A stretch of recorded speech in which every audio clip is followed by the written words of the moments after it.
Assalamualaikum warahmatullahi wabarakatuh. Jamaah Masjid Al-Hikmah rahimakumullah. Untuk malam yang kesekian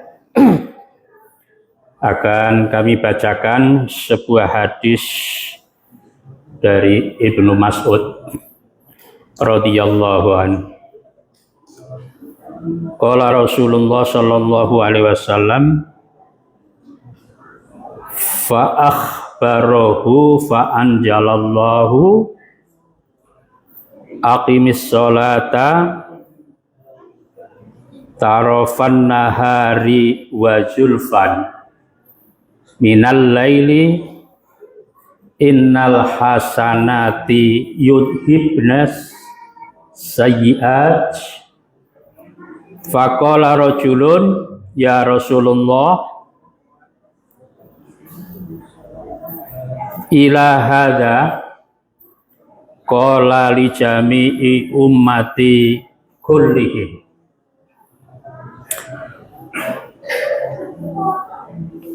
Ibnu Mas'ud radhiyallahu an berkata, ada seseorang terlanjur mencium wanita ajnabiyah. Maksudnya adalah wanita yang bukan muhrimnya. Lalu ia datang kepada Nabi Muhammad SAW untuk minta hukuman atas perbuatannya itu, mencium orang yang bukan muhrimnya itu. Tiba-tiba Allah menurunkan ayat, sudah barang tentu kepada Rasulullah Muhammad SAW, tegakkan sholat pada waktu pagi dan sore dan sebagian waktu malam. Sesungguhnya kebaikan itu bisa menghapus dosa perbuatan buruk. Mestinya kalau ini di Aceh atau di Saudi Arabia itu pakai seperti wala madura itu diginikan. Tetapi dengan melakukan sholat seperti tadi disebutkan, sholat pada waktu pagi, waktu sore dan sebagian waktu malam seperti malam hari ini. Andaikan ada seseorang laki-laki mencium seorang perempuan yang bukan muhrimnya, dengan sholat itu pasti akan diampuni oleh Allah Subhanahu wa Ta'ala. Namun jangan sampai, karena Allah mengampuni, bolak-balik mencium wanita ajnabiyah. Bukan seperti itu. Itu artinya ibu bapak, bahwa beragama ini amat-amat dicintai oleh Allah Subhanahu wa Ta'ala. Makhluknya yang melakukan perbuatan yang seperti itu, sholat seperti malam hari ini, otomatis dan pasti diampuni oleh Allah Subhanahu wa Ta'ala. Yang kedua, tadi ada titipan dari Ketua Takmir bahwa sebagaimana biasa malam Jumat kita khataman Al-Quran, dan nanti doanya akan saya bacakan setelah sholat witir. Saya kira demikian, terima kasih. Wal-afu minkum, billahi taufiq wal hidayah. Assalamualaikum warahmatullahi wabarakatuh.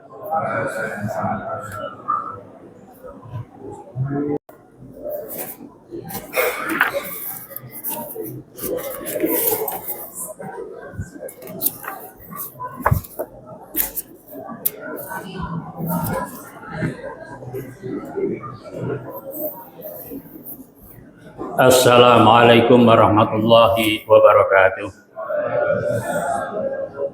Alhamdulillahi rabbil alamin. Amma ba'd. Jamaah Masjid Al-Hikmah rahimakumullah.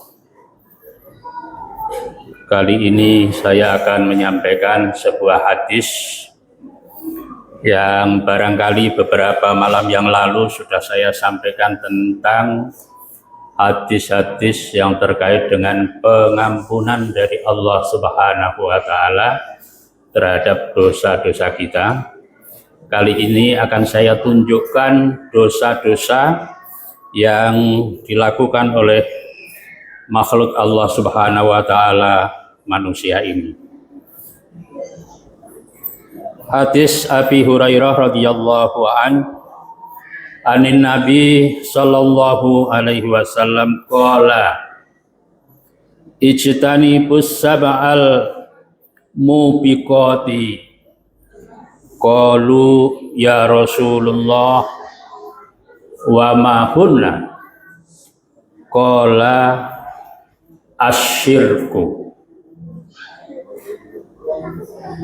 asyirku billah wasihru wa qatlun nafsillati harramallahu illa bil haqq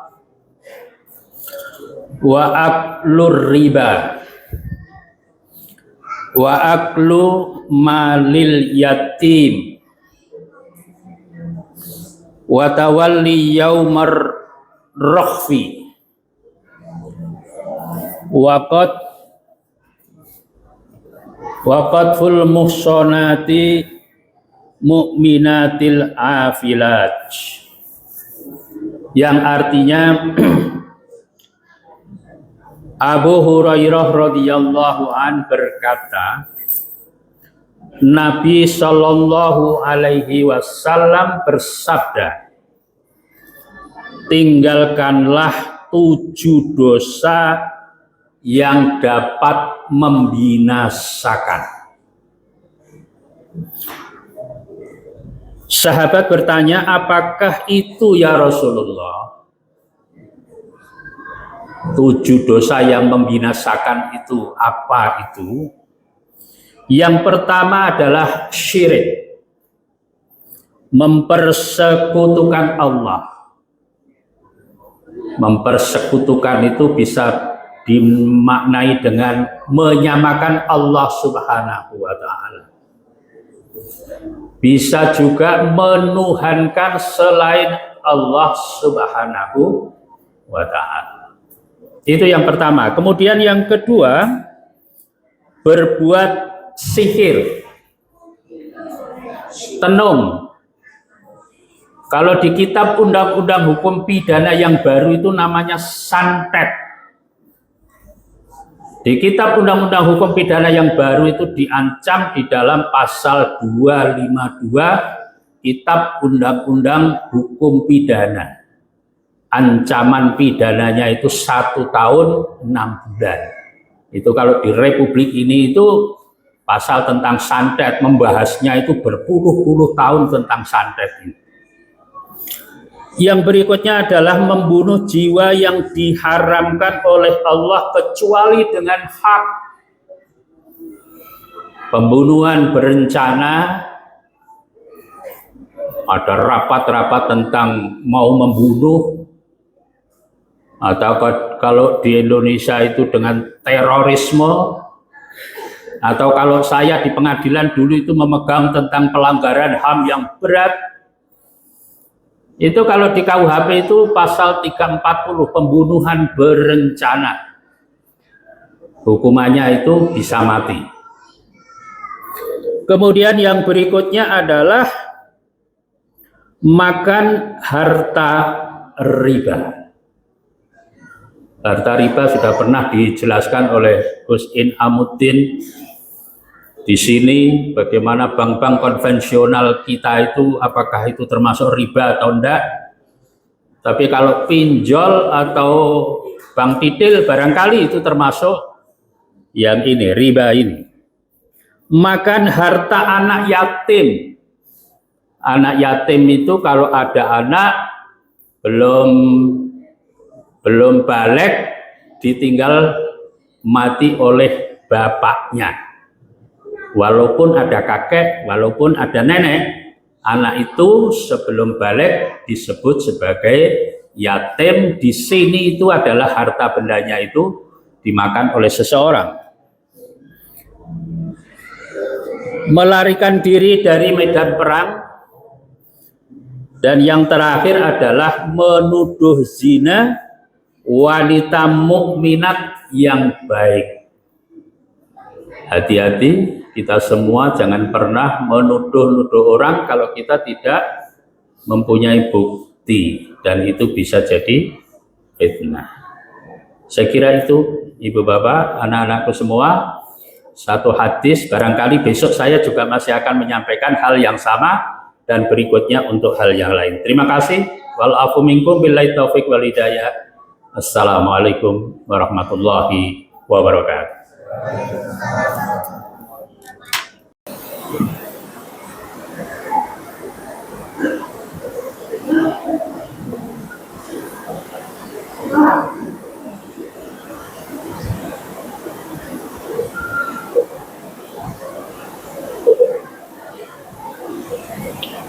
Assalamualaikum warahmatullahi wabarakatuh.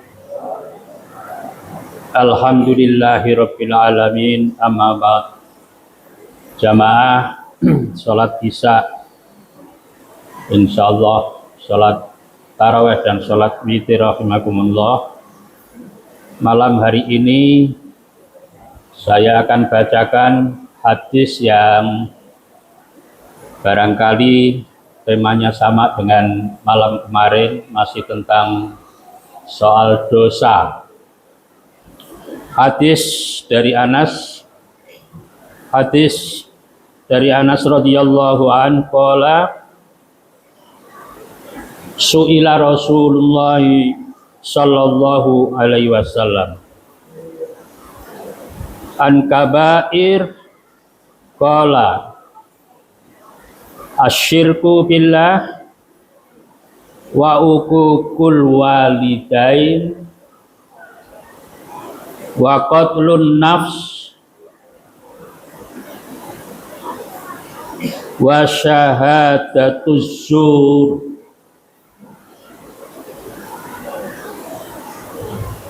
Anas radhiyallahu an berkata,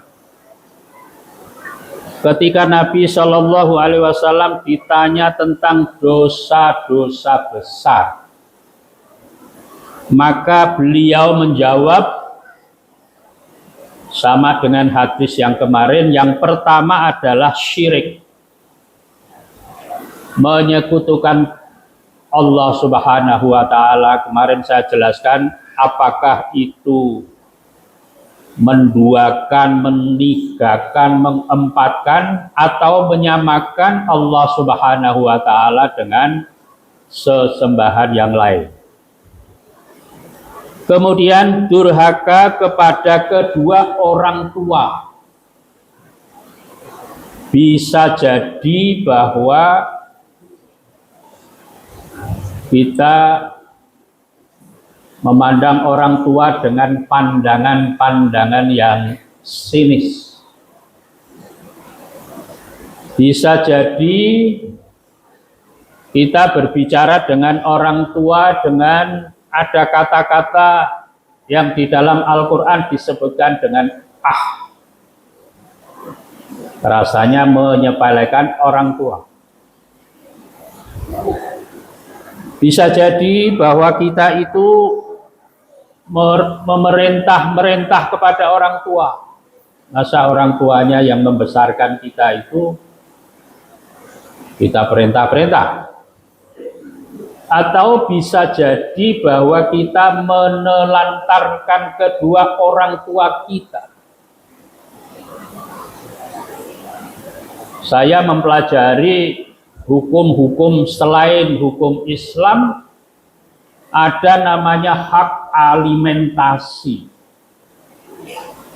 Hak alimentasi itu kewajiban seorang anak terhadap orang tuanya untuk merawat,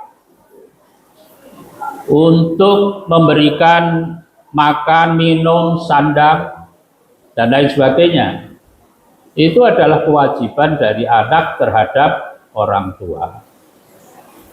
Dan perilaku-perilaku yang lain termasuk mencela orang tua, memaki orang tua, itu termasuk perbuatan-perbuatan yang di dalam hadis ini termasuk adalah dosa-dosa besar. Kemudian yang kedua, menghilangkan jiwa manusia. Kemarin juga sudah saya sampaikan, membunuh.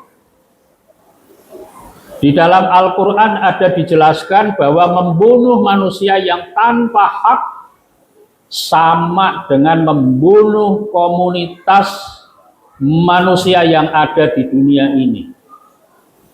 Betapa Allah Subhanahu wa Ta'ala itu menciptakan makhluk yang namanya manusia, satu orang saja dibunuh tanpa hak, taubahnya membunuh komunitas manusia yang ada di dunia ini. Kemudian yang berikutnya adalah saksi palsu.